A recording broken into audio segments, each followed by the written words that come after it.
Ya, Assalamualaikum warahmatullahi wabarakatuh. Perkenalkan kami dari kelompok 7 dengan materi biodezafin. Baik, untuk selanjutnya materinya bisa ditampilkan terlebih dahulu. Slide kedua. Nah, perkenalkan kami dari kelompok 7 yang beranggotakan yang pertama Mahdum Wirawan K7119149, yang kedua Margareta Intan P dengan NIM K7119154.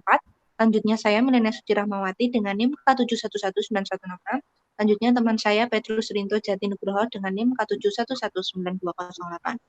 Next. Definisi benzodiazepin. Benzodiazepin adalah golongan obat penenang atau sedatif yang dapat digunakan dalam pengobatan gangguan kecemasan, serangan panik, kaku otot, insomnia, kejang, status epileptikus, atau sindrom putus alkohol. Obat ini juga sering digunakan sebagai obat penenang sebelum operasi. Next.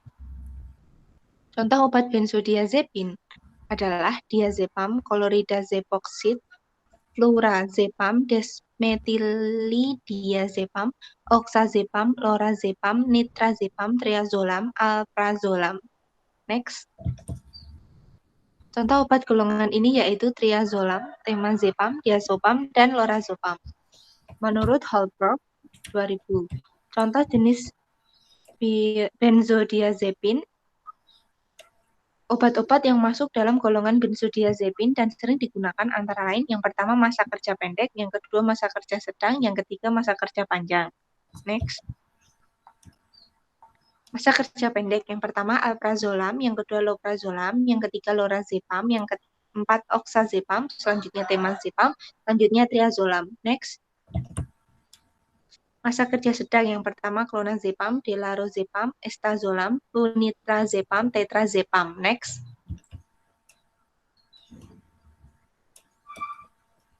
Selanjutnya masa kerja panjang, kloridiazepoxid, diazepam, furazepam, ketazolam, nitrazepam, nordazepam, pinazepam, oxazolam. Next. Selanjutnya adalah gambar dari benzodiazepin. Yang pertama adalah gambar dari ikatan gugusnya, selanjutnya ada gambar pilnya atau obatnya. Next. Ini adalah beberapa obat dari benzodiazepin. Next.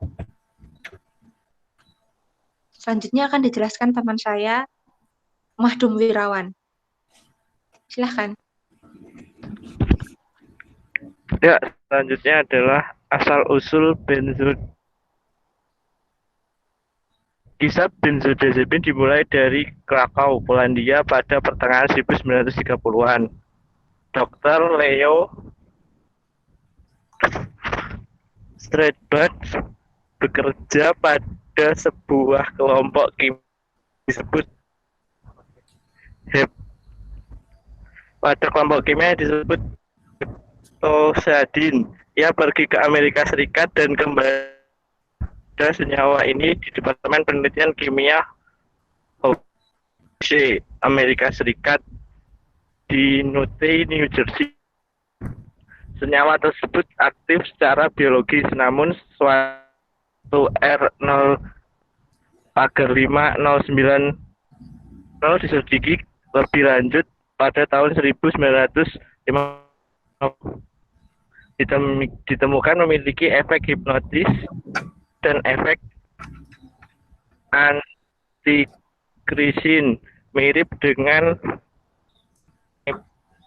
meprobamate, yang bagi para ahli kimia senyawa ini ditemukan telah mengalami ulang molekul menjadi 1/4 benzodiazepin.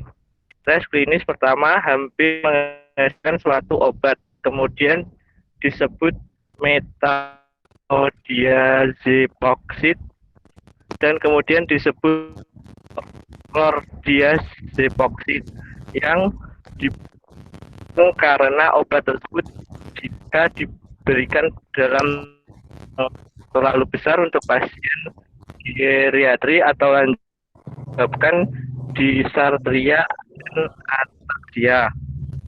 efektivitas klinis didirikan dan diperkenalkan pada 60. Kongener diazepam diikuti pada tahun 1963. Banyak senyawa lain yang diperkenalkan baik sebagai dinamit anxietis atau obat penenang atau hipnotik malam hari atau keduanya. Obat yang paling sukses yaitu nitrazepam, flurazepam, temazepam, triazolam sebagai hipnotik, diazepam, lorazepam, alprazolam sebagai obat. Benzodiazepin adiktif buatan yang dikembangkan oleh para ahli yang memiliki efek penenang. Next.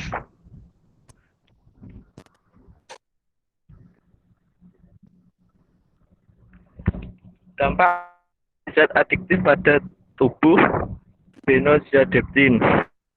Obat golongan ini bekerja pada reseptor postsinaps, yaitu meningkatkan efek GABA atau penghambatan neurotransmitter pada sistem saraf pusat yang memberi efek mengantuk dan melemaskan otot.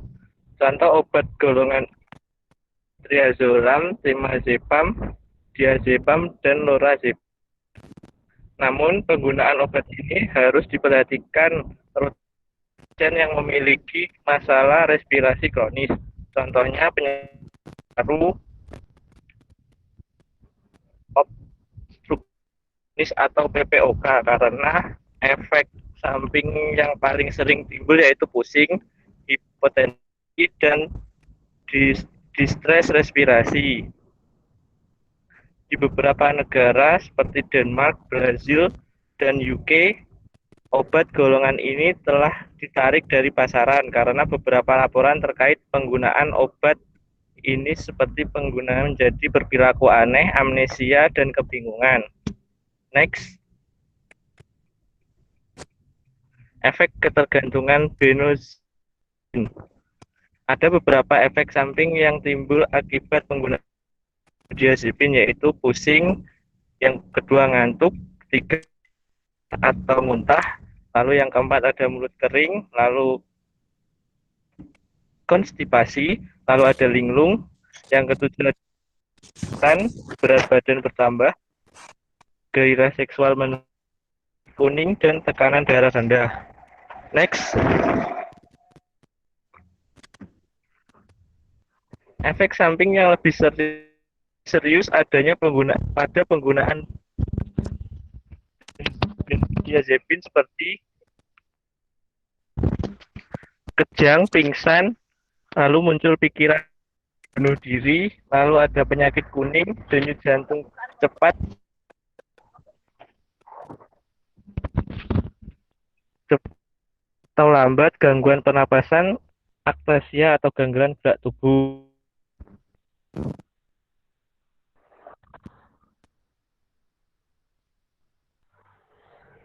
Next.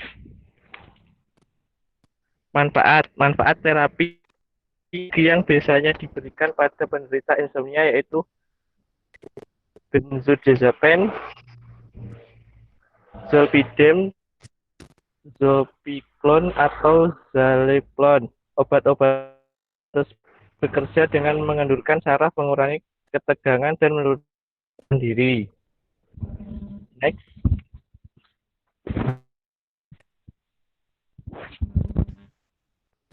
Lalu benzodiazepin. Yang pertama adalah gangguan kecemasan. Banyak peneliti telah menunjukkan efektif dari benzodiazepin dalam penggunaan gangguan kecemasan umumnya dan gangguan kecemasan terkait lainnya.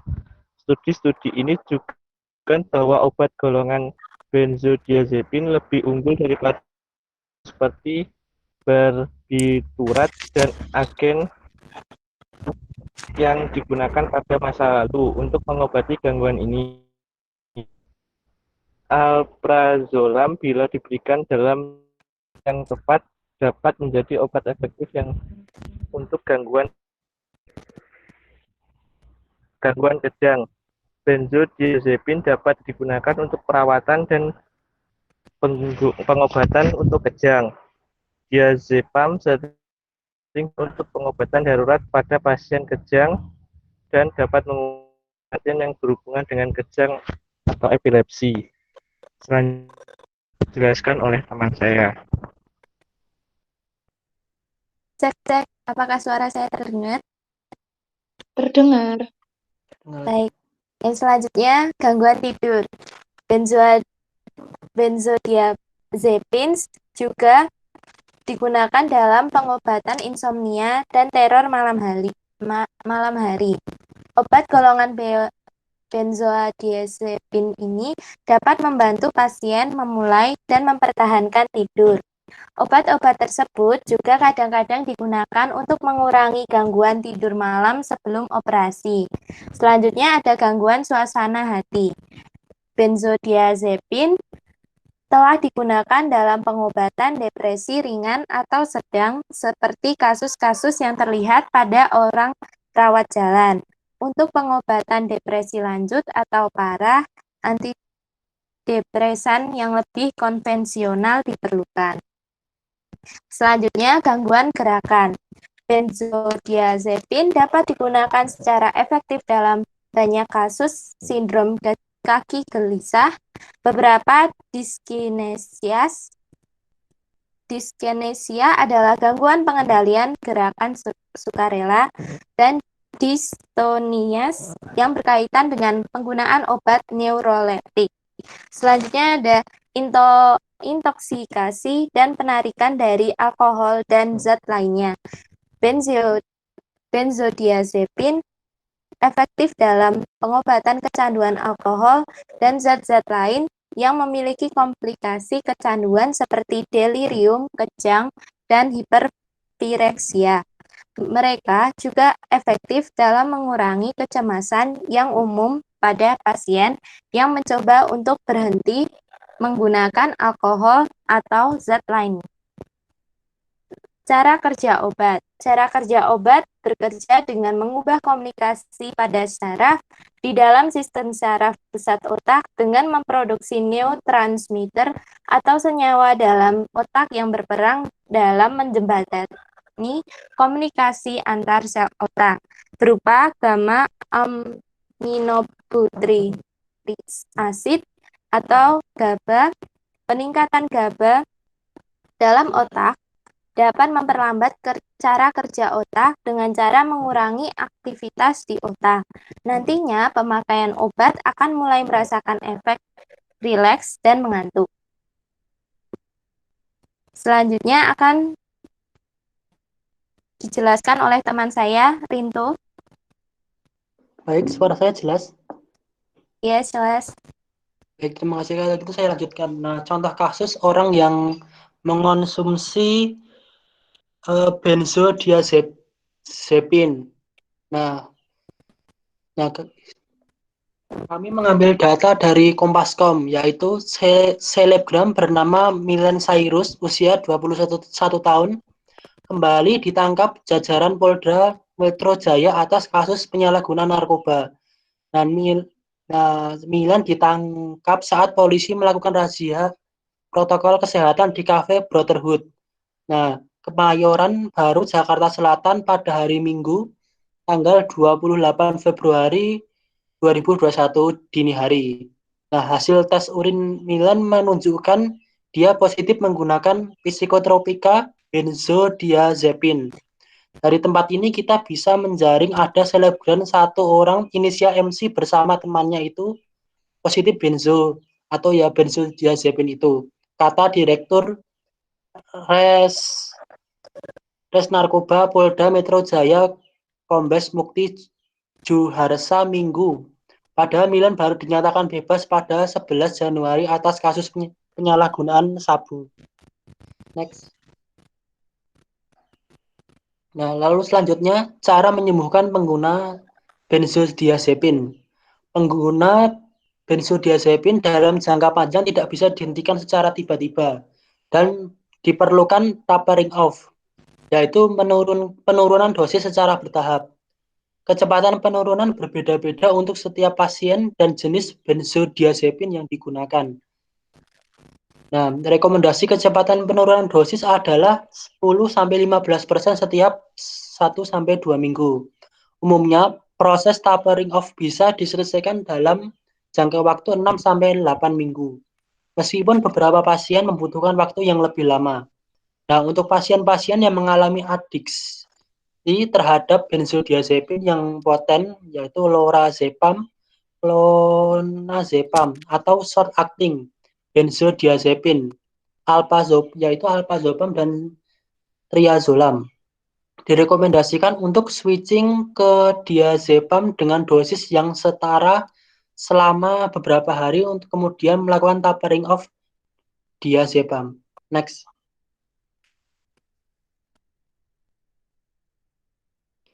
Nah, lalu penanganan kondisi yang mendasari. Nah, penanganan kondisi yang mendasari terjadinya benzodiazepin user disorder. Sangat penting untuk mencegah terjadinya relapse. Nah, penanganan dilakukan dengan pemberian mediatosa serta pengembangan strategi mekanisme atau coping. Nah, melalui psikoterapi dan terapi non-farmakologis lainnya. Nah, lalu yang pertama medikamentosa, selective serotonin reuptake inhibitor atau SSRI, dan obat-obatan antidepresan lain dengan potensi stimulasi rendah. Misal sertalin, paroxetin, citalopram, citalopram, mirtazapin, dan atau trazodon. Nah, direkomendasikan untuk gangguan cemas dan depresi pada orang dengan benzodiazepin user disorder. Agonis reseptor melatonin seperti agomelatin dan rameldion dapat diberikan pada penderita insomnia. Nah, next. Nah, selanjutnya ada psikoterapi. Psikoterapi pada adiksi benzodiazepin terutama ditunjukkan untuk mengatasi gangguan psikiatri yang mendasari timbulnya penyalahgunaan zat. Misalnya, psikoterapi untuk mengatasi kecemasan atau gangguan tidur, atau terapi lainnya yang bertujuan untuk manajemen kecemasan dan strategi coping terhadap stres. Nah, psikoterapi yang direkomendasikan adalah Cognitive Behavior Therapy atau CBT. Nah, mindfulness based therapy, dan ada lagi terapi kelompok. Terapi-terapi yang bertujuan untuk relaksasi seperti guided imagery. Lalu ada progressive muscular relaxing dan deep breathing. Nah, juga bisa digunakan untuk menurunkan kecemasan selama proses terapi yang dilakukan. Lalu ada lagi terapi lainnya, yaitu terapi non-farmakologis lainnya. Nah, itu ada sleep hygiene, direkomendasikan bila ada gangguan tidur sebelum, selama, atau setelah menjalani proses tapering off. Nah, sleep hygiene adalah aturan-aturan dasar tidur yang baik, apa boleh dan yang tidak boleh dilakukan di tempat tidur. Nah, dengan tujuan utama untuk memperbaiki kualitas tidur. Kombinasi sleep hygiene, CBT, dan penurunan stres bisa memperbaiki kualitas tidur dan mencegah relapse. Nah, next.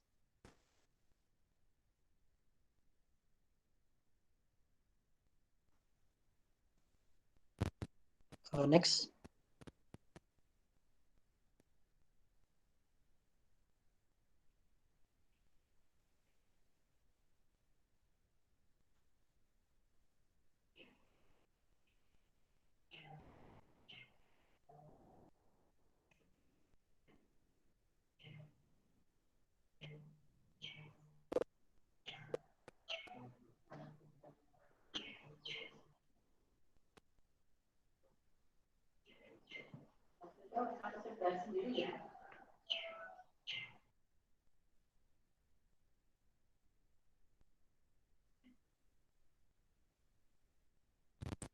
Ya sudah, kalau gitu terima kasih atas proses perhatiannya. Saya serahkan kembali kepada moderator. Baik, sekian presentasi kami dari kelompok 7. Apabila ada kurangnya kami mohon maaf. Wassalamualaikum warahmatullahi wabarakatuh.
Cek, cek Mbak Intan.